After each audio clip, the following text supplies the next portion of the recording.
Yeah, We're good? we're good. Walking in? We're walking in. Oh, there's the crew in the background. Hopefully no one walks into our episode. Hopefully not. Bit rusty. I like that. I can see myself. It's perfect. Can you see yourself in that one? No, I see your camera in that one. Actually, it's a bit weird. You can't see yourself? No, it doesn't matter. All right, hopefully focused. Hello everyone, we're back. We are back. It's good. It's been a while. The last episode I did, I was in Qatar. No, we're here. Argentina, after the Argentina game, we Yeah, chatted. but Yeah, that yeah, wasn't yeah. uploaded on time. No, that's all right. So definitely back, and now we're going to try and make next year a lot bigger. We've enjoyed the podcast. I think moving over to Ultra has been fun. Yeah, it's been awesome. But I think we need to just push the boundaries. So hopefully this is us saying next year's version of the podcast is going to be bigger. Yeah, it is. I think, and you know, if you don't already subscribe and follow us on all channels, make sure you do, because yeah, it's going to be a very big level up in terms of content. So if you're a football person, football influence, 100%. you're gonna enjoy it. We've got a new episode for you today. It's been a while, so a bit rusty, but I'm really keen to talk. I think the main thing about this podcast is always just conversation. So if you're listening to this in the car, if you're listening to this at home, wherever you listen to it, let us know. I do like when you guys get involved. So we're going to launch an Instagram account, Between Two Shirts, one word based on Instagram, and hopefully TikTok. I just want to get more creative and get more involved. So if you are wanting to, throw your 2 cents, 5 cents, $2, not money-wise, just your conversation-wise. Yeah, give us your opinions. Give us your opinions and hit us with it. Because I think, look, you know what? If looking back at this World Cup specifically, I think I said some really controversial things that didn't age well. Like what? So I remember ragging on Mitch Duke before the tournament, saying that Macca had to start. I remember saying Argentina was shit, and now they won. You did give Duke his shit, and he scored the fucking goal. I did, and to be honest with you, he was amazing in the World Cup. This is the thing, right? Like, I say things as they are when they happen, right? And that was my opinion at the time, and obviously that's changed now. So, and even from an Argentina perspective, I think they grew as the tournament went on, and I think a lot of people seem to agree with that. We should probably do we should have checked what our prediction was. I totally forgot about that. I think, what did we say? Did I say, we're going to check it out. Anyway, I think we were saying England, France. I think we said, I had a dark horse of Spain. Yeah, I got to check that. I want to see who I said as dark horse. I know we always delete the docs. So I reckon next time we just save the docs and we'll refer back. Folder, so we always refer back. It's a good idea. We got a lot to talk about. Of course, this morning the World Cup did happen. The final happens 2 a.m. in Australian time. It was really hard to get up in the morning. For me, I woke up in the first couple of minutes. I was just like dreading it. How did you go? I know you watched with a few friends and family. Yeah, so I've got a big portion of the family who's actually Argentinian. So I opted to watch it with them purely because I know how passionate they are. And I think from a viewing experience for me, and like, it's relatable, right? Like, I'm not Argentinian, but I can see why they're so passionate. I can see what, it's nice to share that experience. And I think they liked it. A few people got around to their house and had a pretty good morning. When you're watching the game with others, it's a lot more enjoyable. Oh yeah, and there was like close to probably 20 people there, and I think when you're even just in a small environment with a lot of people, you get that atmosphere still. They're all screaming, they're all like singing chants, and one of my uncles had this song on repeat that the Argentinians were singing or during the whole game. I heard about this song. Yeah, it was really cool. So it's good. I watched it alone, so. Yeah, I would have loved some company, but my daughter and my wife were sleeping. Yeah. My dog didn't even come to watch with me, so I was alone. It was too cold for him. I think it's good. It's one of those, like, it's hard on your own. I remember like waking up for the Denmark game for the Socceroos, and I was just like, oh my God, it's 2 a.m. This is ridiculous. Yeah, I forgot that you guys had a 2 a.m. game. Yeah, and when you're on your own, it's hard, right? But then with other people, I literally woke up, one of my mates picked me up, went to my uncle's house, and I was like buzzing because they're singing, they're just getting up and about. So what time is the 2 o'clock games back in? So 9 p.m. here was 1 p.m. there in Qatar, and then I think 6 p.m. games was the 2 a.m.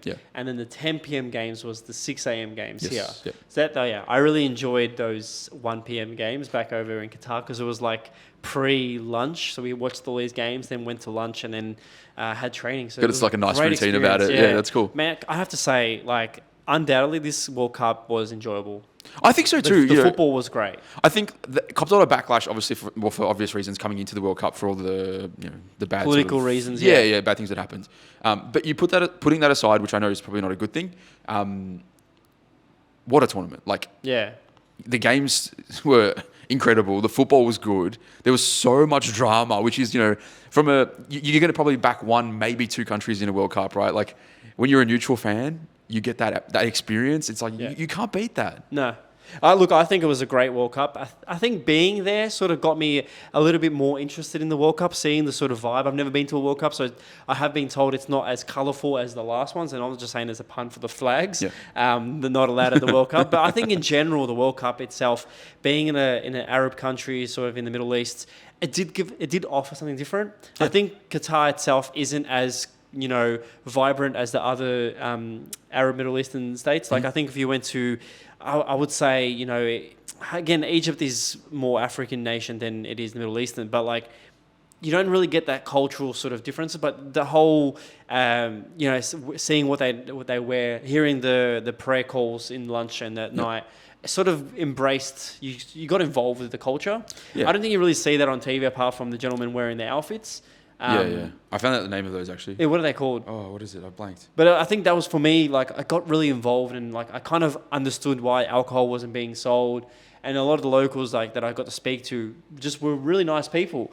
Of course, the World Cup did have its, turmoil, and that's always going to be addressed. And I think that's one thing we'll never forget about this World Cup. But there's been other World Cups and their issues, like post-World Cups even now with Russia. Oh, of course. And there was so much controversy around Russia that everyone was very quick to forget too. And I think, look, and this is the thing that people always say, like don't involve politics in football, let football be football and enjoy it because it's an entertainment, all that sort of stuff. And it's proof because you get games like this morning and you completely forget about anything external. All that noise is forgotten about, right? And for those 90 minutes or even even a little bit longer, right? 120 this morning. Well, today, and some. And then plus the ceremonies and stuff, you get so excited and you get so involved in what's happening. It's such an emotional experience. It's almost like euphoric for the winners and it's dramatic for the losers. And it's this whole thing that, you can't even explain it. Like if you just buy into what it is, it's just incredible experience altogether. Best fans for you? Morocco, 100%. Yeah. I think Argentina obviously were good as well. I would say Argentina. I don't know if you heard what happened, like their supporter group. So there was a lot of the gentlemen at the front. I was looking at their jerseys. And they all wore different jerseys of like their Argentinian clubs. Yeah, their clubs, yeah. So these are all ultras. And apparently this morning, some of the commentators were saying there was the ultras, they were standing on the base of the fence 20 minutes prior to the kickoff, all the way to the end of the game. They were saying insane. That. An ultra football fan or model of ours, friend of ours, ELL, was at the game. And he's been to every Argentinian game since the start to the finish. And he was there tonight or this morning watching the game and being in the crowd. And what an achievement for him as a fan. Yeah. But I think I would say Argentina had the best fans. France, on the other hand, had the worst fans. Really? See, they had a good turnout today, obviously. Well, I know it's a final, but... From what I saw and from people on Twitter being there and online, it was like 80% Argentinian fans. Yep. And you could see Lusal was packed pumping, in blue and white. Absolutely pumping. But I would say the French have a lot of neutrals and not a lot of passionate home fans. Not many travelling fans. And I think, you look at the leagues and how they operate within those countries. Like Argentinian fans are known for active support, right? Yeah. One thing I thought was really cool, and I don't know how credible the news article that I read was, but the AFA apparently paid 200 ultras, big dogs from each club, to come to Qatar. So they covered the cost just to give the team like a 12th man. And I thought, you know what, that is sick because you put money aside, this is how much it means to this country. It would never happen in Australia. You never know. I think there's a different level of desperation. Being at the Australia-France game, the French supporters were just quiet. It was awkward. Then going to the Tunisia Tunisia game, it was just insane. It was just loud noises. It was almost like cicadas. Yeah. Denmark, again, they did their chance, but they weren't that good. But I had to say, like the Argentinian fans, I of course, no one knows, but I missed out on the Argentina game. Yeah. Still give it to my wife for that. I missed out, but of course, we have our little girl. Yes, congratulations. Thank you. But again, missing out on Messi's last World Cup, I'm always going to regret that one. It is. It'll be a tough pill to swallow, but at the end of the day, it's life. You have to make your decisions. One more thing I missed out on. If you haven't purchased the Argentina kit for this season, either authentic or home, fan or player spec, they're sold out globally. That is insane. To think that Ultra had them in July. Yeah. And now you can't even get your hands on. And it's funny to know that we'd walk past them every day. You'd be like, oh, yeah. And never thought about it. No. And I regret not buying one. Yeah. And apparently now they're releasing, maybe here as well, but globally there's been talks of the 3 stars on them. So there might be a champion sort of version. Yep. Definitely going to jump on that. Authentic, going to buy it. Yeah. It says back order till late April. Wow. That's a long time to wait. Another 5 months. or 4-ish, 4 and I a think half. they're going to try and keep that design for the Women's World Cup. Yes, I think that's, I think the women's are keeping the same kit from what I understand. And I think the Belgium's doing the same. I think it's a 22, 23. Yeah. It's going to be exciting. That kit's forever, going to be memorable. No, it's iconic, yeah. Iconic. And I was looking at prices of Messi ones.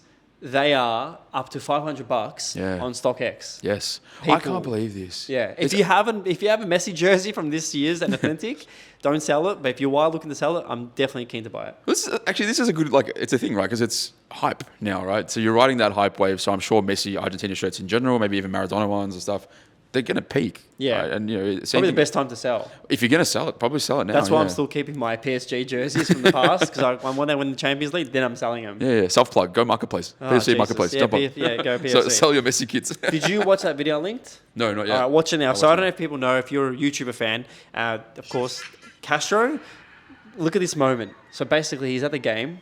Yeah. Messi's just scored that goal that was like almost they crossed the line and he came back. Look how close they are, and look at the celebration. Oh, of course. Man. If you haven't watched this, I'll play it on Okay, so to give some perspective to the people that are going to be listening to this, he's sitting front row. Essentially, there's only photographers between him and the pitch, and Messi celebrates on right the byline, and he's right in front of the sponsor boards, and this guy's absolutely losing his shit. So how close are they? Man, what an experience! Just to see Messi, like, it's another level of like sort of awe and amazement, Yeah. but.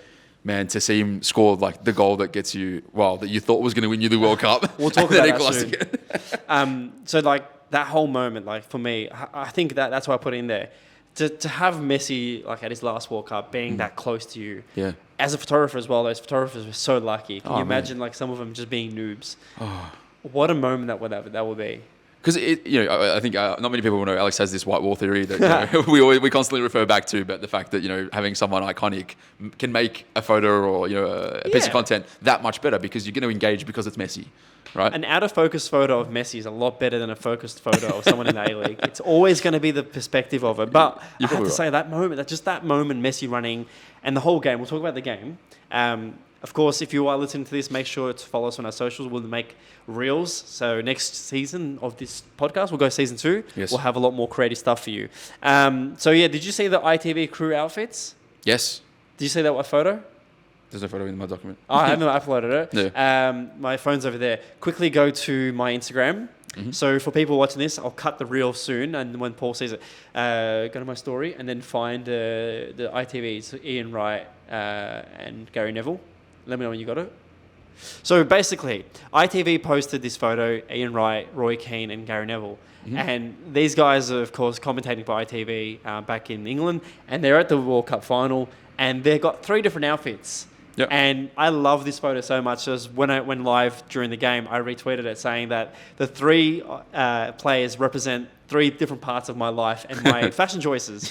It's so true. It's so true when you think about it. True. So if you're looking at this as a reel, on the right, you've got Roy Keane, who's wearing something I would say as an 18-year-old that was just like a shirt from the local shop and my jeans, yeah? Yeah. The shittest outfits, but that was just how the fashion was, and I think that was my choices. Then on the far left, you got Gary Neville. I think you're at a point where you evolve into a bit more sort of casual. So you got a T-shirt tucked in, you're a bit cooler, you're wearing white sneakers. It's Jordans, yeah. Yeah, Jordans. And then when you hit 30 years old, you get to the point where you're like, fuck it, I'm going to wear whatever I want. That's Ian Wright for you. Super baggy pants. How good is that? Parachute pants, nice jacket, bucket hat. It's epic. No so fucks given.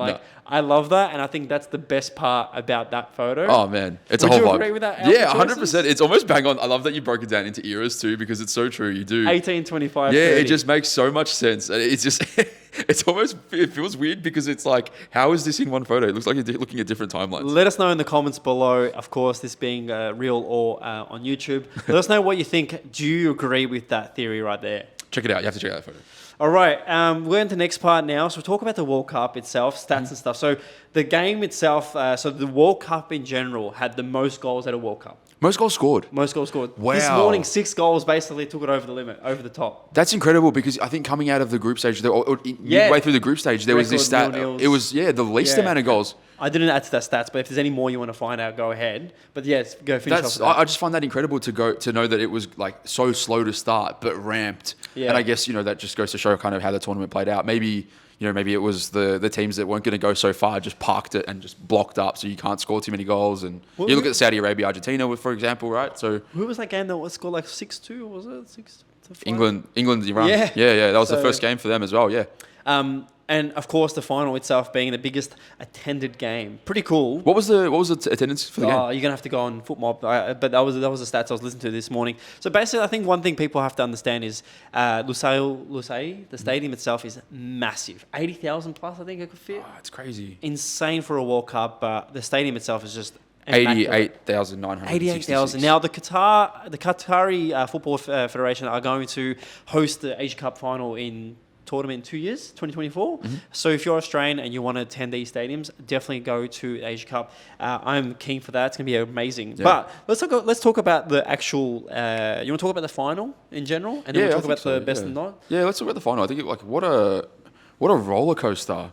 You start at half time. I think most Argentinian fans or most people just watching the game would be like, wow, I didn't expect France to be played off the park. And then 2-0 up, you think, shit, this is comfortable. You come into the second half, Di Maria's off, and you kind of think, all right, I think Argentina's kind of got this now, and it's in the bag. The curse. And then literally, 10 minutes of football, 3 passes that they finally strung together, and, Mbappe pops up for a nice little hat-trick. I don't know how he did that, but I think the funny thing for me was there was that talk pre-game about the French team having some sort of virus going on in the team. Yeah, they were sick, so certain players were not able to play or at their best. Yeah. And then, of course, they just popped out of nowhere in the 80th minute, scored 2 goals. Similar to the Netherlands game, where they thought they were winning, that's it, and they took their foot off the brake, off the pedal, and they conceded. What a game. I think I would agree with most people. The first 15, 20 minutes, I was not into it. I was sitting there being like, yeah, it's not bad. But that's football, right? I think the first 20 minutes, you sort of arm wrestling each other. You're sort of trying to find out where your weak spots are, how players are doing, how you're feeling personally as well. Yeah. It's a bit of a players, the heat, everything. Yeah, there's a lot going on, and it's it's a long tournament. You're this far in. A lot of players, you could see, especially Argentina, in the last 15 minutes of the second half, were gassed. Yeah. They could not move, and that's why France started to run riot. I can't remember what team, but the funny thing is, because they're all going back to club football soon. Oh, man. I think it was McAllister. He's going to I can't remember who. Brighton. He's playing. I think it's a cup match against. Yeah, Charlton. Athletic. Yeah. So McAllister's next game is Charlton Athletic. Surely he won't play. You give the guy a spell. Yeah, definitely. He needs a break. He's on holiday. Actually, off the World Cup actual game, did you see Jack Grealish was in America doing a whole Home Alone tour? That's actually so cool. And he's eating Joe's pizzas, and he goes, "This is going down well in my belly." That's awesome. That is so cool. I love that guy. He's funny. Great celebration that he did though when he scored. Yeah. Good call. Actually. Yeah, to the kid. Yeah, that's really sweet. Final in general, I would say the best World Cup final that I have watched. I don't know anything prior to '94. I don't really have memories of that. Yep. But watching the games, I would say this is the best World Cup final. I've never entertaining wise. Yeah, and look, so I've got Italian heritage, so of course, 06 for me from a personal standpoint was amazing. Yeah. I just don't think it took me. Then again, I guess Zidane's the whole Zidane penalty and then the headbutt was dramatic. Yeah. But I think from a game sense, this was like chaos. You're thinking 1 minute you think it's comfortable, the next minute it's a draw, and the next minute it's extra time, and you're like, oh my god, we've scored, we're up. And then oh my god, we've equalised. They've equalised again, and you're like, this. It's just pure. And the way the goals were scored, it wasn't like a sort of. I was like, what the fuck? It's a penalty. How did they score? Where did they get a penalty from? The handball. I was like, huh? I was like, Messi just celebrated. Back to goal. And you're like, you get me? And I'm just sitting there. I literally just got myself a cup of water, and then I'm like, oh, they scored again. It's like 2 minutes. You couldn't take your eyes off this game. It's like you don't know what was going to happen. It's. I don't know if any World Cup final will stack up or has stacked up to that, because that is pure drama. It's like, one of the best players of all time, which is kind of what we're going to get to next, solidifying his spot at the pinnacle of the game. This definitely sold the whole Messi debate for me. I know everyone's always going to bang on who's better, Ronaldo or Messi, but I think in the last 24 months, Ronaldo really ruined and tarnished himself. Yeah. With the whole backlash for United, just sour taste for me. So Messi, I remember when we did our predictions, we were talking about the demise and the way that they're ending their careers and sort of, tapering back off. And I think we touched on the fact that, Ronaldo's causing drama, but we thought it might have been intentional, remember? We're like, maybe he's, being deliberately benched so he can peak at the World Cup, and obviously didn't happen, ends up getting benched a lot one game. But it's an incredible experience. And I think you bang on. I think Messi is the GOAT. Now, for me, the question is Messi better than Maradona or not? Definitely. I would say. Fuck, I find that so hard. Hard. I'm so torn because I love watching both of them, and I just watching, say, like a World Cup '86, right? You look at Maradona, and I know that most people will say, "Oh, but the general skill, the defending was not as good," but he was that much better than everybody else. Like there wasn't too many players that could take it to him. Messi as an athlete, I would say, is a lot better than Maradona. Maradona as a passionate footballer who played for the badge, is a better sort of passionate Argentinian. Yeah. I would say watching Messi, I could see him in his younger years. I could see him being at his best. I think the final, I saw him walking a lot, but then you can see him find space and, pulling the ball away. There was moments where he had the ball and he didn't pass. I'm like, pass it. And then he held it, brought players out. And the pass he made, I was like, okay, I see what you did. But with Maradona, I feel like, yes, his generation, football wasn't as at the peak it is now, the defending-wise, like the knowledge of like how to sort of, defend well as a unit rather than individuals. Yes. But I think these days, the individuals are a lot better. Completely. They're more technical, but they're not as physical as well, that's the flip side, right? I think that's more the law of the game rather than the individuals. Yeah, correct. But you still got to combat getting the shit kicked out of you. So that's still challenging, right? It doesn't change the fact that it's hard. Don't get me wrong, Varane was at it like, he was on his park today. And, some of the defenders as well, like for Argentina. But like, again, for me, I would say Messi and Maradona, two differences. One's a pure athlete, the other one's pure passionate footballer. Yeah. Where I would say one would play for the badge, the other one would just play the game because he loved the game. I think, so if you were forced to choose one as the best player of all time, Messi or Maradona? And, I'm excluding Pelé, I'm excluding a lot of other big names. Yeah, look. But just between the two of them, best player of all time, if you had to pick Messi or Maradona, who do you pick? Best Argentina, best footballer for me would... Oh, it's tough. Look... Messi. Yeah. It's hard. I think I'm the same. I think I'd have to say Messi as well, purely because say you level them out on ability, achievements, and all that sort of stuff. It's so hard. I think you look at Messi and how he's operated. He hasn't gone through a ban, hasn't had issues with drugs. He's quite a good, upstanding kind of bloke. Like, and he's got the most tattoos compared to Ronaldo. Yeah, I know. He's got a black leg. Look, it's funny because Maradona is a cult figure. Like, he just immortalized himself even during his lifespan. Yeah. He immortalized himself as a god. Yeah. You get he was a living legend at the time that he was around. Yeah. The fact that he's passed, you sort of see him past that whole drug thing. I know he died of complications with his health. Yeah. But the guy himself on the park was amazing. But I feel like what he did off the park as a cult figure made him a lot more sort of praised. And I think people older than us would praise him a lot more because they grew up being like, this guy's a god. Yeah. But I think for us now, Messi is just, he's all over the place. He's like, he's on TV. He's on, he's on the news. He's on the park. He's amazing. But I would say Messi is going to retire and just not do what Maradona did. Yeah. I would reckon he would just phase out and just live his career. I think there's a different level of passion that you got out of Maradona, and that's he why that's kind of why I laughed when you said that stuff about him outside of the pitch being like such a passionate and like a the fact that he wore no drugs, like him and Platini, and then he was the biggest cokehead in the world. But like Messi would never do that. And again, I think Messi for himself, he's done his time. Like he goes to Ibiza, has parties. Does he do drugs? It's up to him. Who knows? But he doesn't like promote it like Maradona does. Like he's got kids all over Napoli. I would. I still love was it Nigeria? I think it was 2010 World Cup when they popped them late after and he's like flipping the bird to the people down the bottom, and he's saying like, no, I won't swear, but he basically calling them nasty words in Spanish. 100%. Speaking of best moments in World Cups. Yeah. What was your favourite moment of this? I reckon tournament? We'll keep that for next because what we'll do, we've got 23 minutes. Mm-hmm. We'll talk about the Messi Mbappe debate now. Okay. And then we'll break for 30 minutes and we'll talk about the next part and finish up the kits. So basically, my question to you, and this is something my running group spoke about this morning. After Messi, Ronaldo, Mbappe, amazing. Scores a hat-trick this morning, still loses. Yeah, I don't know if you saw Kai Rooney's son, posted, he goes, lost 5-4 but scored all 4. That's amazing. Yeah, that's insane. So it's like Messi scored, Mbappe scored all 3, but lost the game. Greatest youth, upcoming, 100%. Sorry, not to say upcoming. The guy's he's already there. He's at the top. He's at the top. Yeah. He's already won a World Cup. Yeah. Will he win something with PSG in the Champions League? Maybe. Is he going to leave in time? Who knows? Who knows where he's going to go from after this? We won't know. He'll end up a legend either at Barca or Real, wherever he ends up. Yeah. But Mbappe, is he going to be better than Ronaldo and Messi? Oh, Okay, so from an achievement point of view, he has to win the Champions League. He has to win a Ballon d'Or. If he doesn't, no. He'll win the Ballon d'Or. I think he will, yeah. Will he win Champions League if he goes to La Liga, one of those teams? Yeah, he could win it with PSG. It just depends on how their squad shapes up. I don't think at the moment they will, but maybe in a few years' time, we don't know. And that's the thing, right? He's got longevity on his side.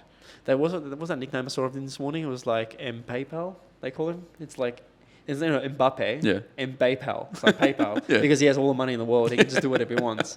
It was like a joke where Messi comes back to PSG and he's found out that Mbappe has sold him because he owns the whole club now and the amount of money he's getting. Do you feel like this? I feel like we're in this weird state of limbo now because obviously we're recording this between World Cup and league starting. And I know leagues are back on Boxing Day, which is only 7 days away. But I feel like this is weird because we're sort of seeing the end of Messi, Ronaldo. We're seeing the starts of Mbappe, and I'm sure we'll end up talking about Haaland, Nunes. There'll be a million other players under the sun, right? That's Fernandez. exactly my point. Yeah. What do you think?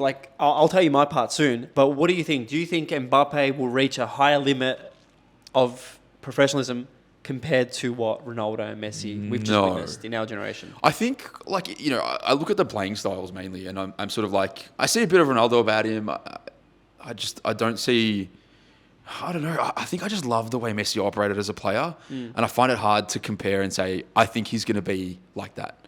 Mbappe's amazing. I'm not, not discrediting that he's that good. I just don't think he'll get to Messi's level, and that's me putting Messi above Ronaldo. For me, and this is what I said to my group, running group this morning. Basically, I feel like Messi and Ronaldo worked off each other in a yin and yang situation where their success and their demise in any situation, whether it was club level, individual level, World Cup level, they fought off their own energy and brought the fans into a debate, which then sort of made them cult figures in a sense that it was always the blue versus the red. It was always that sort of rivalry. Yeah. I would say Mbappe needs that contender. He needs that player too to have in his career.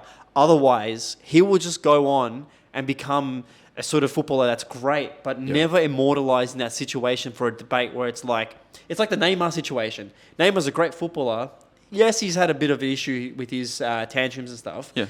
But I would say Messi and Ronaldo were made for each other in a sense that they worked off each other. And the whole debate, there was no one else able to jump in that circle because there's other amazing footballers. Amazing. We've seen a lot come and go. We've seen Schneiders, we've seen Modric's, we've seen so many Xavi, Iniesta, amazing people that never won awards. But it was them two, and it was because it was those two clashing that made them immortalized in cults. Do you think them playing at the same time as each other made them better players because they were 100%. Trying to drive to be better than the other one? 100%. I would say jealousy, as much as it's a negative, toxic trait in our life, I would say these two, they wouldn't have jealousy about each other. They're both different players and both succeeded and, lost things that, helped them. And I'm sure they're friends off the pitch here and there, moments. But I would say having that sort of... it's like an older brother, younger brother situation. You try to be a friend, but you also try to be better than them. It's like your best friend in a situation where you want to be friends, but you also still have that debate of who can do better. And then you got to think too, right? This is their livelihood. This is their career. They want, I think you get to that point, and to be a good athlete, you want to be the best, even if you're not even close to their level. Yeah, you're going to want to try and beat them on their day, right? So regardless 100%. If it's Messi versus Ronaldo or Messi versus anyone, right? Like Varane. You still want to get to that, or you want to push past that level. So I think it's amazing to watch from the outside because you just see this constant battle that's leveling up, and you just sit there and enjoy. The celebrations that Messi did with his shirt, Ronaldo sitting on the bench, all these sort of things we saw in the Clásico, even now in the their careers ending, we can always call back two moments of those two that were maybe not towards each other, but maybe secretly towards each other in a sense that we know he did that because he was telling Messi or he was telling Ronaldo, this is my moment. Yeah. And the fact that Messi won it, I reckon, solidified himself as the all-time now against Ronaldo. Yeah, I think so too. And that's the closing point for me. I reckon Ronaldo, Messi's won the World Cup. Ronaldo doesn't have a chance now. Yeah. Mbappe, it's your turn. Who's going to be player number 2? Yeah, I think it has to be Haaland, doesn't it? I don't know if Haaland has more in his repertoire to sort of go to that level, but I think if you're banging away goals for fun and no one can stop you, I reckon it's to be continued, and we'll see what happens. It's going to be interesting. Coming up in the next episode. No, I'm joking. Coming back in a couple of minutes, we're going to have a quick break and restart. We'll see you soon. Yep. So yeah, like I said, this podcast will come back. We're going to have a new set. Hopefully get a few... I reckon we should invite a few people in the future episodes. Yeah. All right. So World Cup, so much to talk about. 30 minutes has gone. We've got another 30 minutes to go. Let's talk about flop or not. So I know I got myself here first, but you go first. So what was your flop? So my flop was Germany for the World Cup. I think they really lackluster. I think for the squad that they had, they didn't perform as well as they should have. I know they probably had an upset in there with Japan, and that caused a bit of problems for them, I think, and that's probably why they didn't get out of the group. Yeah. But yeah, I just think lackluster, boring football, and too many high-profile players not to get out of the group. Yeah, I would agree. Germany was definitely not as entertaining as they usually be. I think it's 2 World Cups in a row they've come out of the group stages. Not come out of the group stages, so I definitely agree with you. Their jerseys were amazing. Yeah, Love their jerseys. Yeah. I know this podcast is about kits, so we definitely have to talk about kits We'll as well. talk kits in a sec. It's so unfortunate that their shirts haven't sold out. There's so many of the German kits. You know what I was surprised with? I thought when they released that, I was like, oh my God, best kit ever. Because I think they came out earlier than most. I think Argentina might have been the only one that was before. I think it was like around October they came out. Yeah, and I jumped on it and I was like, oh, amazing. And then they obviously went bang, Japan, bang, Mexico. I'm like, ah, man. Yeah, what am I doing? I spent all my savings for the Ultra deals on the Belgium away. Another flop. Lovely. I would say my flop of the tournament would be Belgium. The morale and chemistry sort of situation. They had a lot of the tiff between each other. Yeah. Of course, players and their wives. I don't know if you heard about the Serbians as well, sharing their wives. Yeah, that's not. That was awkward. That definitely didn't ruin their chemistry because the Balkans different. The Belgians, on the other hand, definitely ruined it for me. I think I was really excited to see them play, but a lot of turmoil, a lot of anger between them. And then who was it? De Bruyne that came out and said just old players not working together. Yeah, I think they've got a lot of problems, and at least with some squads that that might not have performed well, like you can use, I guess, Germany as an example. They got guys like Musiala where you're like, okay, there's some potential for the future. Next generation with Belgium, through. like there's Charles de Ketelaere, and then outside of him, it doesn't look like there's Belgium, a lot. yeah, that generation was amazing. They didn't really win much. Yeah. Really unfortunate. The fact they were the top 5. Were Yeah. they number 1 at one stage? They were number 1, I think, going into the tournament. But it's friendlies. I don't know. Don't buy into FIFA rankings. The whole World Cup thingy. Like, it's just so stupid. The rankings are so stupid. Another thing I didn't like about the World Cup of flop-wise, I think you got a second one here too. Yep. You can talk about this after this. I would say another flop of the World Cup, media coverage and the whole negativity behind it. Yeah. Of course, politics aside, I just feel like when I was in Qatar, all the talk back home was about alcohol being banned. The night I was in Qatar when that was banned, we went out for drinks. We went out for dinner. I have 4 beers, massive beers. Yes, it cost a bit, but again, when you travel the world, the price is different everywhere. It's tourism, right? Cucumbers in Qatar were like 50 cents, but back in Melbourne in Coles, it was $2.50. Yeah. So you're telling me like the price of beers are going to be an expensive thing? No. Of course. So definitely media coverage for me. I feel like they really sold it in a negative spin. Of course, and that's anything to complain about to create clickbait, right? Like, yeah, it's going to be expensive. It's tourism, right? Anywhere you go touristy, your theme parks and whatever else, you pay through the ass, right? You can't tell me Luna Park's affordable. Compared to the villages, yeah, of course. You're paying big money because it's the taxes of the area. Yeah, exactly. So my other flop up until the final was refereeing. Soft penalty calls, the use or not use of VAR. Like, I think the offside rule needs to be like severely looked at. I really don't like. Did you like the whole VAR? I like the review. I think the rule is wrong. I feel like if there's any part of the body onside, I think that's the advantage to the striker, and I think that should be on. I don't think it should be like, what is it? I think it's from the sleeve onwards or whatever. I don't know, finger onwards or whatever it is. This morning's run. It was in line. Like, it's crazy. Thing. But I swear there was like a one finger. We were having a laugh. Like full blue. But we were having a laugh this morning. Imagine like someone, like good hustle, slaps Varane on the ass, like just before that happens, right? And his ass swells like 1 millimeter or 2 millimeters. Imagine that's your margin between winning and losing a World Cup, or at least like conceding that goal. Can you imagine like losing the whole World Cup because your gluteus maximus was just too Just one squat too many, or just one too. That is dramatic. But yeah, so for me, I think refereeing. I would agree. And soft penalties particularly. I feel like they need to really look at what defines a penalty as well. 100%. Again, I'm sorry for always calling back to moments with the Socceroos, but watching the games, and I can't remember what game it was, but I remember sitting there with the players, Jackson Irvine, Lecky, Matt Ryan, all sitting there watching the game, and we're having lunch, and it was a penalty call, and they're all like, what? I think it was the Argentina game. Yes. I think the second game. Yeah. And it was a call, and we're like, no. The Saudi game. It was the Saudi Arabia. Was it? Yeah. And he missed it. They got saved. Oh, I can't remember. Yes, yeah, it was Saudi. It was Saudi. Yeah, because then we're like, oh, that's good. It's cancelled itself out. Yeah. And we're sitting there all like thinking to ourselves, like, this World Cup, like the whole plus 8 minutes, plus 10 minutes, I don't mind it, justified. It gave the game a bit more breathing space for more time wasting. But the whole penalty decisions, yeah, I would 100% agree with you. I think on that point of the extra time, I actually really liked that concept that Pierluigi Collina brought in, because I think it's, it nullified the time wasting, and you could see as the tournament progressed, after the first like 2 games in the group, no one was messing around. No. And as a fan, you get so much more bang for buck, because you're not sitting there watching people play around on the floor or whatever, right? You're sitting there and you're watching football get played, and at worst, to consume the clock, they're keeping possession, which is a challenge. And that's what you want to see. You want a contest. You don't want to see people being idiots. So I was a big fan of that. Very well done. I agree. Favourite players of the World Cup? Or one player? Oh, look, I find it really hard to go past Messi. The semi-final, I really enjoyed. They annihilated Croatia, and every time he touched the ball, I was literally jumping up and down like an idiot. I'm like, this is ridiculous. You can't be doing this. Yeah. And then he goes and scores that goal, and makes Gvardiol, after having like an amazing tournament, look like a kid. Yeah. And you're a 35-year-old on your way out of a career. Like, amazing. I agree. Messi was definitely a great player. Did you have another one for that? No, you just had that because you had the GOAT status, yes or no? But we already spoke about that. We've already spoken that. Yeah. I think for me that was incredible. Favorite player for me for the tournament, there was so many to choose from. Of course, the Moroccans had some amazing players. Yes. I was going to choose a Socceroos, but I didn't want to be too biased. Thinking back to the games and the tournament itself, I didn't realise that Jude Bellingham was 19 years old. Yeah. And to see a player that's so, in a way, was able to play in most positions in the midfield, attacking, defensively. He was such a commander. The fact that he's is he the captain at Dortmund? Yeah. I don't know if it's actual captain, but he's like the interim. Sort of he's in the leadership group. This guy, if he sticks to it, he could be, if not the best, but one of the best English players. He is going to be a world beater, I think. And to be honest, I wouldn't be surprised if he snags a good transfer at maybe January, maybe at the end of the season. It's not undoubtedly like it's going to be Liverpool. It seems very likely. It's just like if it's him, I reckon he's going to be one of those players.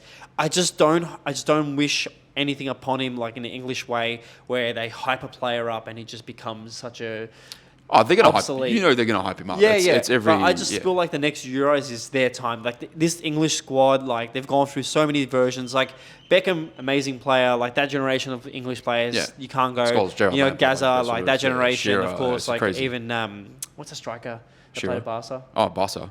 He's the pundit now. Gary Lineker. Yeah, amazing players. I watched some amazing English highlights for World Cups in the past, but I think Jude Bellingham in the modern era of football could be the best footballer. I think so too. I think and I think like a few special mentions too. Like you got guys like Gakpo, Gavi and Pedri had a great tournament as well. Like these guys, I think there's a lot of young players that come out of this World Cup that are going to force a transfer move. Enzo Fernandez as well. We're talking about today. Yeah. Enzo Fernandez, another player that I think it was he wasn't even meant to be on the pitch. It's actually crazy when you think about a 21-year-old dictating a midfield. I know DePaul had a great playing that, and McAllister as well. Yeah. But I think for a 21-year-old to be such an integral part of that midfield, amazing. What an achievement. 100%. And talking about that big transfers and stuff, the World Cup's always a great place, and a lot of Socceroos got a chance to show their names off. Definitely hoping that Bacchus gets a move somewhere. Great midfielder. Yeah. The fact that this kid just comes onto the park at the World Cup and just shows how good Australians can be. Yeah. Really proud of him. Really, honestly. Squad as a whole, you can't knock anything. I'm ashamed we didn't get to see Cammy Devlin play. Yep. And what a nutter. That kid has a potty mouth, but I'm so excited to see him on the big stage one day. Potty mouth. That's actually great. Do you reckon actually, quickly off topic, because do you think, aside from maybe Harry Souttar, do you think any other Socceroos might force a move? Oh, like I said, Bacchus definitely. Yeah. He'll move to the championship. Yeah. Devlin has the potential of going to the championship. Yeah. And then I wouldn't be surprised if we see someone like Hrustic leave. He's not getting much game time ahead of Verona. So I'd love to see him. I said to him when I spoke to him, like, mate, if you end up at somewhere like Inter Milan, I'll be so happy. It'd be so cool. But I reckon he has the potential of playing anywhere in Europe. Yeah. I'd love to see more in Italy because I think he suits that style of midfield play. Yeah. And then also we've got, what's his name? Irvine, who could definitely, if he stays at St. Pauli, amazing. But I could see him back in the Prem playing at one of the teams like Fulham or something. That'd be cool. Yeah. I think, look, he'd be 30 now, I guess, 29 or 30. 29, yeah. Yeah, so I guess, you got to make those moves soon. So it'd be interesting to see how the rest of his career goes. What's your favourite moment from the game? Favourite moment from today's game specifically, or the tournament? Just the whole tournament, because you got one here and I got one. Yeah, there was a few that I really enjoyed. I'll make sure that I don't mention your one. No, you got there. You got what you got right. Yeah, look, I think that Netherlands free kick against Argentina, I love like football mastermind stuff, right? Yeah, And you know that was clutch. They were 2-0 up and they scored that free kick as well. Like that sort of that equalized them for the game. It just, you know, it's the unpredictability of things like that for me that make moments so special and so iconic. And you know, obviously it forced Argentina to have to adapt, and it just turned the game on its head, which they were pretty much done and dusted. And I think the only other thing was that I liked, and it wasn't so much a specific moment. I feel like Rashford's back. And I really like how he's done his things off the pitch, and he's sort of achieved a lot on the pitch prior to that, off the pitch now. I think now we're going to see that another level. And I wouldn't be surprised if he gets to that, you know, world beater kind of territory. He's towards his end, but like still he could end up somewhere. How old is Rashford? 30? Is he 30? No. Where? No, I was going to say, I'm not sure how old he is. No, I remember he's young still. And we would think he's older because he's been here for so long. I reckon he's 28. You can Google that. 25. He's 25. He's 25. He still has. He's in the prime. He was for me one of the most impressive guys. Do you reckon he'll stay at United? Maybe. I wouldn't be surprised. I love United to keep him. I reckon he's one of those players that you just keep as your academy player. I wouldn't be surprised if Newcastle come hunting. Nah, he wouldn't end up there. I don't think he would know, but I think they're going to be, you know, big money push. Let's get a player that could potentially be a world beater. Come into United, make him the king of the. Yeah, we'll see. My favourite moments, and I did want to call my mum, but my phone's over there, so I probably can't call her. On your phone. I would say if you guys are fortunate enough to have my mum still around, call your mum, see how she is. If you have someone who's a mother figure, call them, see how they are. And of course, if you have a father or any parental figure in your life, give them a call and tell them you love them. But for me, my favourite World Cup moment would have to be the whole Moroccan and Hakimi and his mum. Yeah, very cute. Immortalised for me in a sense of how important family, no matter who, blood related or friend or anything to you is, just showing that appreciation. I'm not sure if it was Messi's mum, didn't confirm it this morning. There was a moment when Messi hugged, and some people are saying his mum on the pitch. It's very wholesome. I think the whole family inclusion part of it is so nice. Seeing Bellingham on the sidelines with his family as well, sitting in the stands, seeing a lot of the Socceroo players going up to the stands and saying hello to their parents. I would say after the years that we've had of being separated from family far apart, and for everyone to meet in Qatar and of course play in front of their family and across the world, I would say family in those moments are important. Secondly, not to be too emotional, but I think comebacks, seeing like the sort of 2-0 and then seeing 2-2. For me, Netherlands and the French final are amazing. To see football being so entertaining, it's so good to see. Can we give a special mention to Morocco too? Like, no one would have given them a chance to make it as far as they did. Samuel Eto'o did. Yeah, true. Actually, that's a good point. And everyone laughed at him. Yeah, and he's probably thinking, you guys now, you think you know nothing. He predicted them to go all the way, but like he did pretty good. Can you imagine Samuel Eto'o's sports bet account would have been going, pay out. I would say another shout out would be the Moroccan kit. Such a simple, boring kit, but iconic because so many Puma designers have had. So many Puma manufactured clubs, national teams have had that template. Yeah. You've got some in there. Yeah. Macedonia had that jersey in 96, I think. Yep, Hungary, there was a few. So, iconic, Puma, great work. And I like the fact that it was like almost identical to the one that they had. It was very cool. I was a big fan of that. Good throwback, but Moroccans definitely showed the world Africans can play football, so it was really good to see them go away. Actually, one more thing I hated, the disrespect to Asian football and to African football. Yeah. Every fucking World Cup by the Western, like sort of English or American media. Yeah. Like Asia and Africa, we're coming to the World Cups now and winning things. Yeah. You look at like Korea, Japan, like both of those countries. Saudi Arabia did all right with the Argentina game. But I would say, we're coming for it. It is. And it's growing. And I think this is one of those things now that I feel like the world is not such a, closed space. You can move countries quite easily. There's a lot of migration. There's a lot of diversity within each country now. And I think it's just going to make the general level of football better. So it's going to be epic. When they choose to move countries and take the nationality, amazing. But when Qatar tries to buy players to play for the nationality, horrible. Like, they spent so much money and ended up at the bottom. That is, That's pretty funny. Anyways, look, long episode. Let's finish it off. So, we're going to go quickly on a little topic and then we'll talk about kits. Of course, this channel is about jerseys. Yes. We'll try to make a bit more. We're trying to get new parts of the channel to get creative. All right. Let's not talk too long about this, but let's talk about it. We've got 15 minutes left of this episode. We have a lot to talk about. Shit. That's right. Two more topics, I think, mainly. All right. Cool. Okay. The whole A-League and APL decision. What do you think? Oh, okay. Yes. Big mistake. Okay. I think before we get into the events that transpired in the Melbourne Derby, we'll go specifically on the decision to have the final there.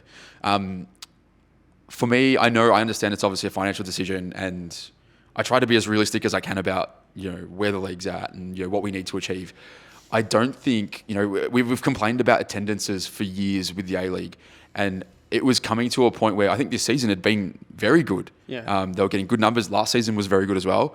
And then they throw this spanner in the works where traveling in Australia is expensive, and we don't get that many traveling fans at the moment, right? I'm always comparing to AFL, and I know that it's very much chalk and cheese, and it's a very different culture. Yeah.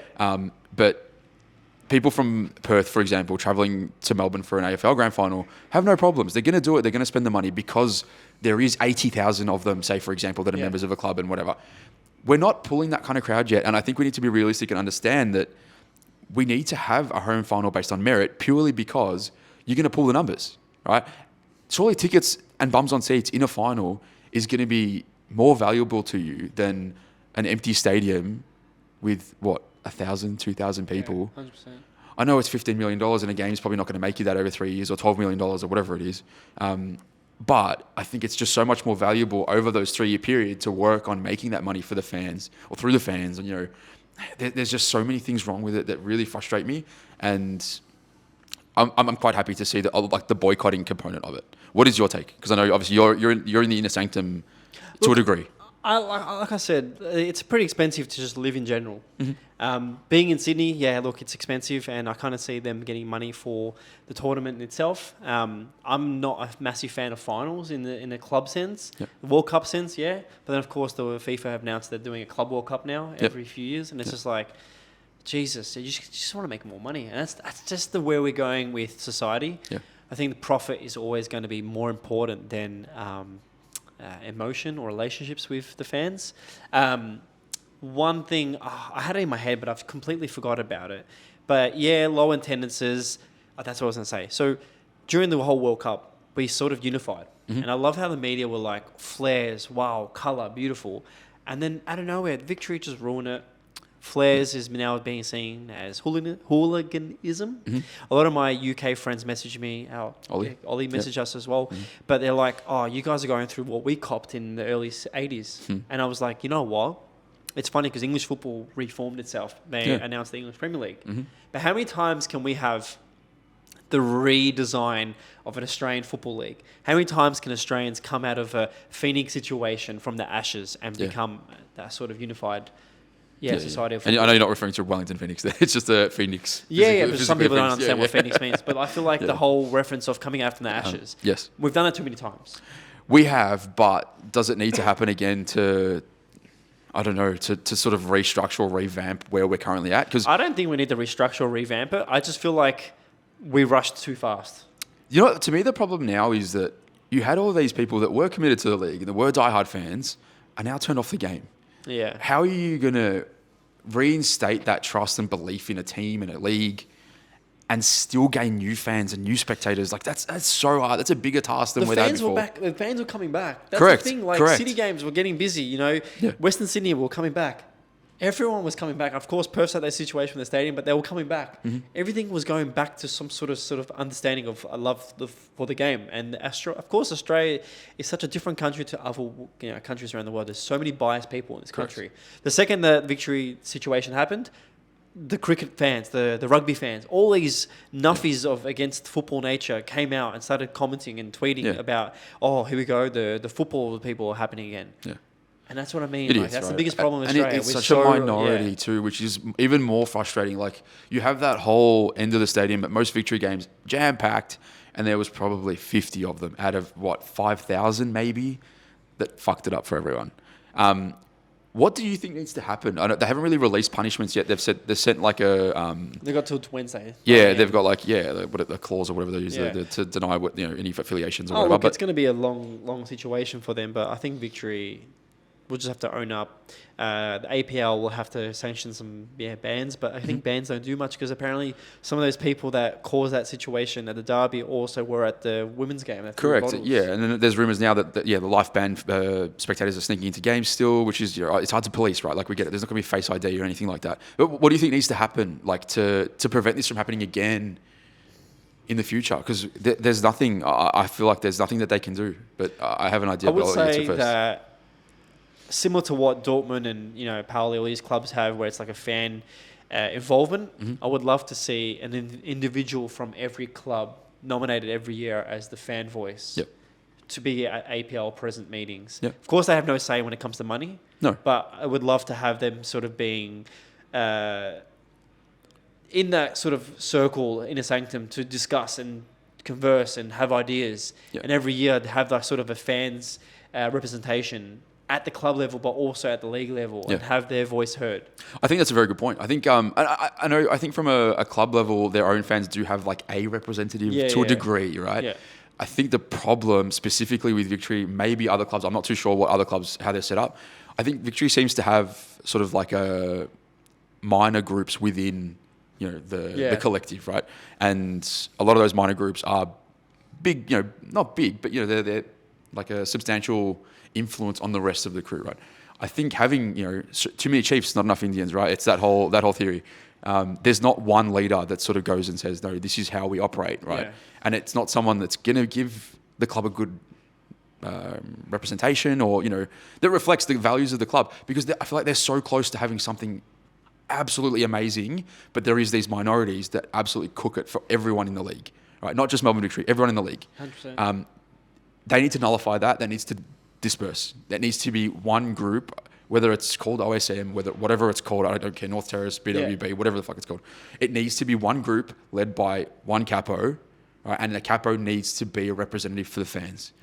Without that, I feel like there's just going to be these idiots that happen from time to time, and it's just not going to be, it's not going to work. When you look at football across the world, when it comes to their sort of ultras, there's always going to be little pockets of fans, little groups. Of course, it's friends and mates and all that sort of stuff, but right? They actually have like members, or they've been together for like years and years. So you got this group of the fans, you got the Bavarians on this side, you got this side. Like, I'm sure every club has little sanctions of fans that are part of a community that represent different parts. I think the English football sort of lost that and just become commercialized when it comes to fans. Maybe. But when you look at across the world, when it comes to more ultras, and I think that's the biggest problem, is a lot of fans in Australia are backgrounds, heritage backgrounds of like the Balkans, or sort of passionate fans or whatever, South Americans. So when it comes to their football, they try to bring that to our game. I think the biggest problem for us is, of course, one, our media doesn't see it as a normal thing. Secondly, I think sometimes there's no boundaries to the point where they cross the line too much. But surely as a human, where the boundary lies. Like, going on the pitch and hitting someone across the head is too far. That's the problem. Like, I know you say we're humans, but like, there's always daily things that we see on the news. Like, how the fuck do people do this shit? And when it comes to sports, the one thing that really annoyed me the other day was like a journalist said, "Oh, look, this is all masculinity." And I was like, okay, fair enough. Like, there's all guys, but there was one female member who jumped the fence as well.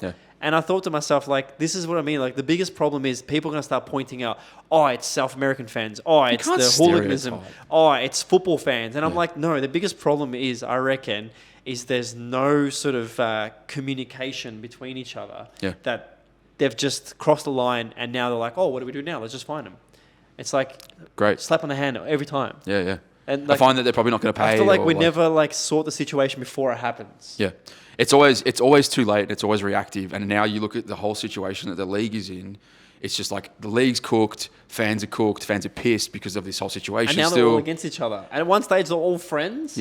Like, everyone was like, we're going to release a statement. Now, OSM, City Terrace, we'll all work together. And now, like, oh, well, OSM, you fucked it up for all of us. And I'm actually, this could be a good thing in a way, right? Like, it could. Say Victory, do have like a closed stadium ban, or no active support for X amount of period of time. When it returns, do you think it's going to make them like the unanimously hated supporter group? They've always been hated. I know they've always been hated. Yeah, I agree. But do you think it's going to be unanimous now? Like, I feel like Perth might not have given a shit about Victory prior, but now it's like, thanks guys, you cooked it for all of us for a year. No, I don't think they're going to be... I feel like the ones that are closer to the Victory will hate them. I feel like, City and maybe Western Sydney will hate them, even Sydney FC, but I don't think anyone else would. Okay. Talking about Melbourne, no, Western United, where are you fans? It was a 20-minute walkout, not a 0-minute walkout. I can't believe we could hear... What was the song on the... There was a song going on. You could hear the PA music in the stadium. That is pretty odd. We've got 5 minutes left. We do. We'll quickly hit some questions from socials. Oh, yeah, if you want to do that. And then we'll hit our best and worst kit for the season. The whole between the shirts. So the first question is, Oh, I'm not a boots guy. I don't really want the questions. Yeah, okay, that is a bit of a boot question. But look, Matt Jones said, what should happen to the guys who caused the issue, obviously at the derby? So what do you think is a good punishment? I'm not a cop, so I don't really know what justifies a crime. But the guy who hit Glover and the ones who actually caused any bodily harm and physical damage will have to own up. Yep. I would say the one that hit Glover would have to do some sort of trial and see where he bases. The people always say attempted murder when it comes to car accidents. Yep. Could be in a situation. Okay. Yeah. For sure. Causing bodily harm. Yeah. Look, I think life ban's not enough. I don't think. No, I exactly. don't think a life ban justifies. I reckon the guy needs done. a criminal record for doing what he done. Yeah, completely. One, going on the pitch, so that's fine. 2, damaging, property, fine. And then, of course, causing bodily harm and, blow to the head could be claimed as. I think there needs to be legal ramifications. I know it's a big call saying that, but like a king hit from the back of the head. Yeah, attempted murder.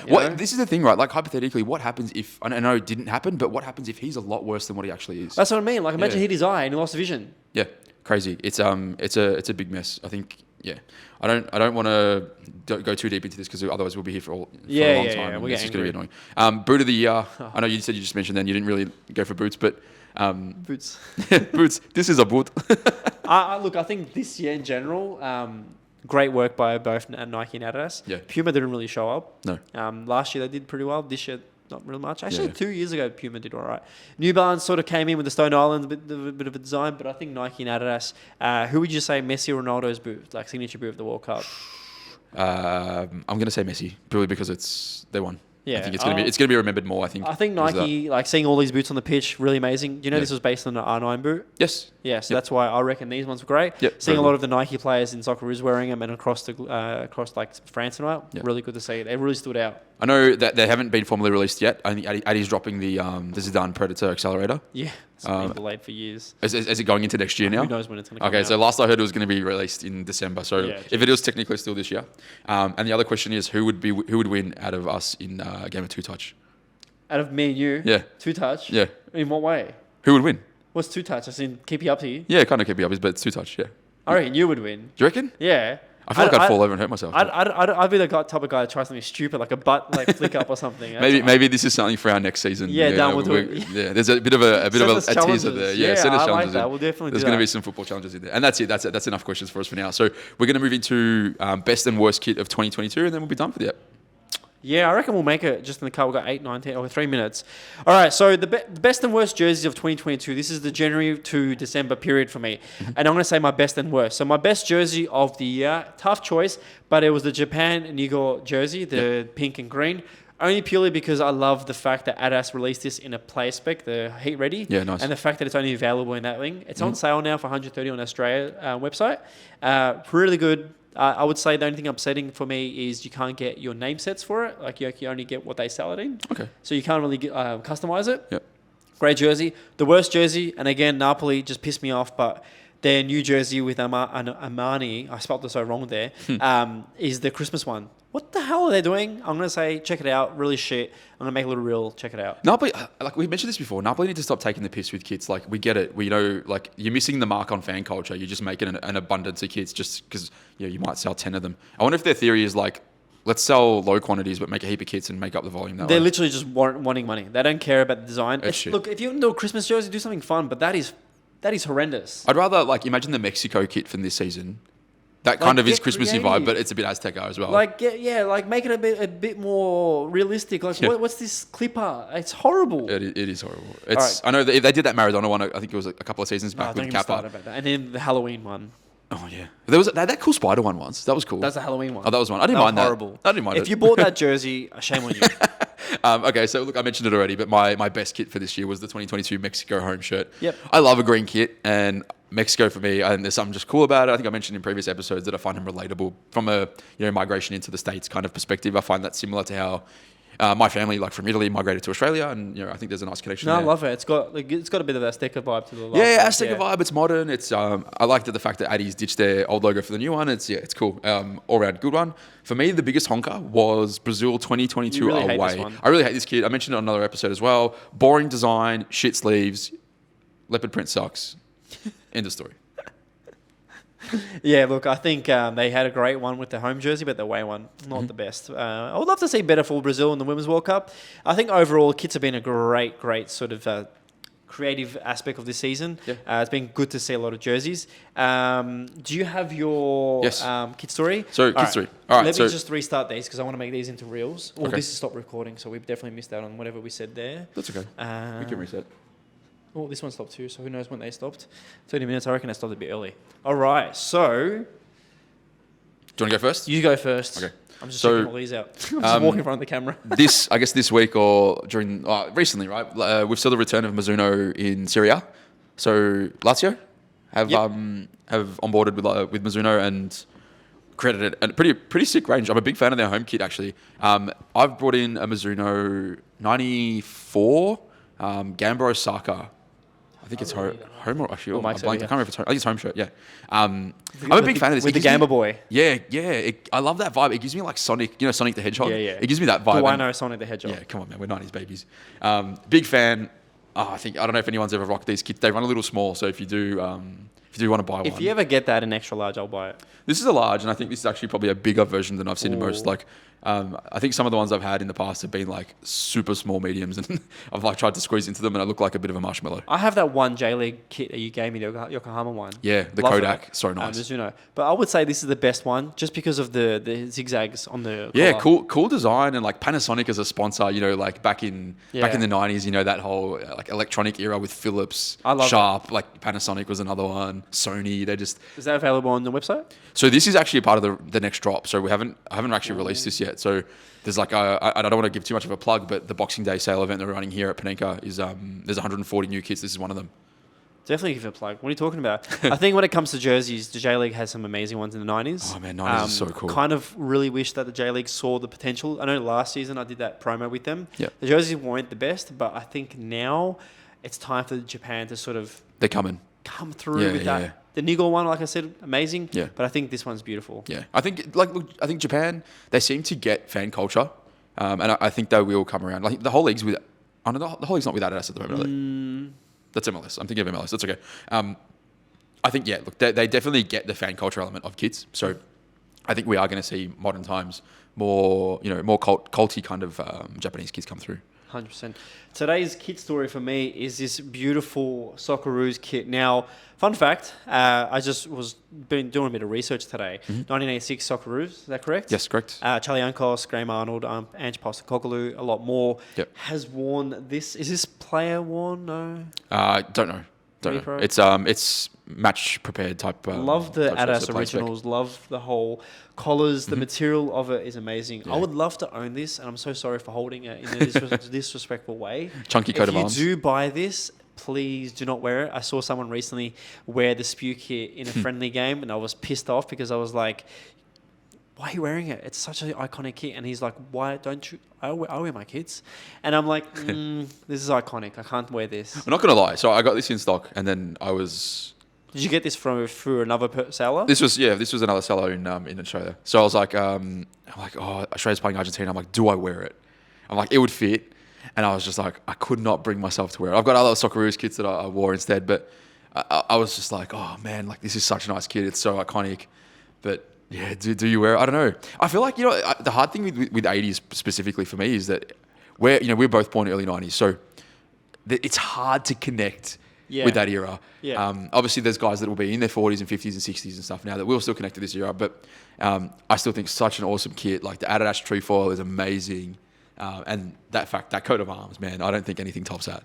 I just wouldn't wear a lot of the generation of clothing in that sort of era, the 80s, just because the kits, unless it was Umbro, just didn't have the right sort of material for me. And I think they would just degrade over time a lot faster than the current, like, early 90s. Even the Adidas ones that had the United early, like 88, 89 was nice. But I feel like this one here, if you don't keep it in good nick, if you wore it a lot, you definitely ruin it. And I think, 80s people, you need to remember too that the way sort of fashion and football shirt fashion was back then was... Just polos. Well, yeah, but everything was so small. Like, it was kind of tight-fitted shirt with baggy shorts, right? So, there's so many... I think I've come across like Bruce Banana, the Candy Liverpool shirt, the Lecoq shirts from Chelsea. And, their size tagged as small. And you look at them and it's like, this would fit like a 10-year-old kid.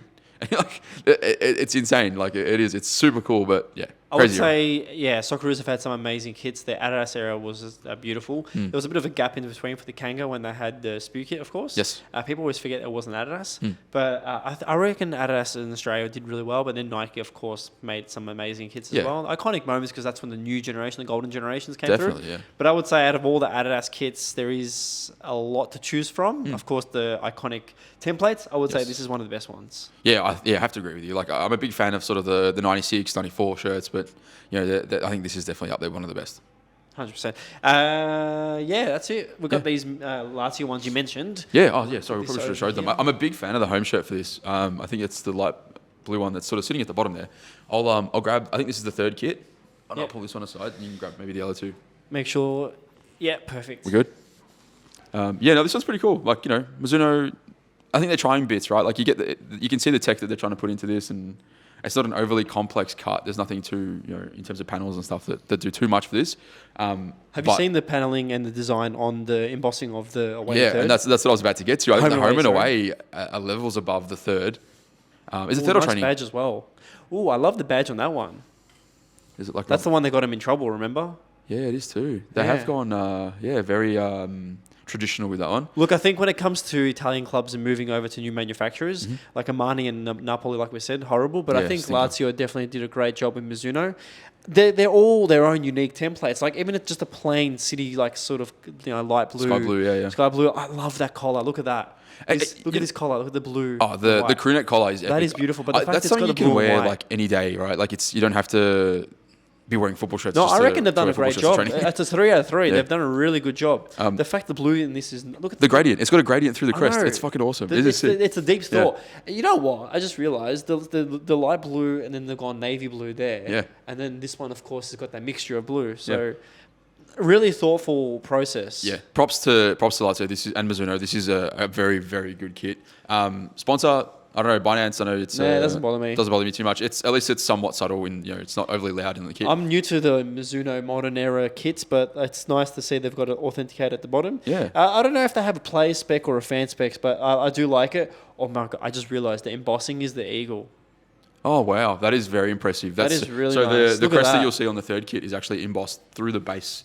So this one here, it's actually embossed through the base of the home shirt. So for those of you, you probably won't be able to see too many details and stuff from afar. That is really nice. Mizuno have done a great job. I think the funny thing also, Mizuno is the bird, Japanese culture, and they've just based it. The fact that they've sponsoring a club, manufacturing for a club that's a bird, an eagle, amazing. I would say definitely this is one of the best sort of, new manufacturers. Yeah. I heard rumours, Kaiser Chiefs is becoming Kappa.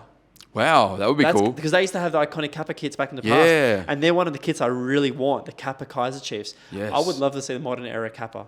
I have a South Africa shirt from 90s-ish, right? And Kaiser Chiefs obviously being African as well.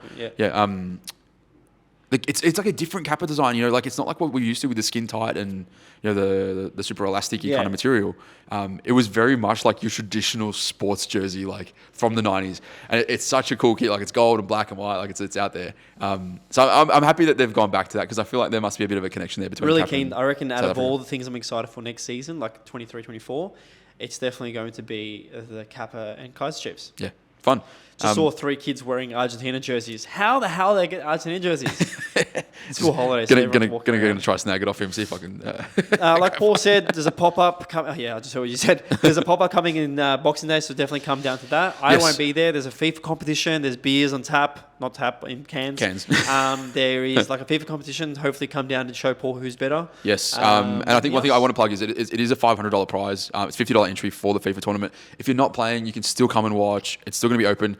This is different to the other events, so it is going to be just PFC vintage kits at Panenka, but it does start at 4 p.m. Not 10 a.m. like the normal one. It starts at 4 p.m. It's going to be an after-hours event.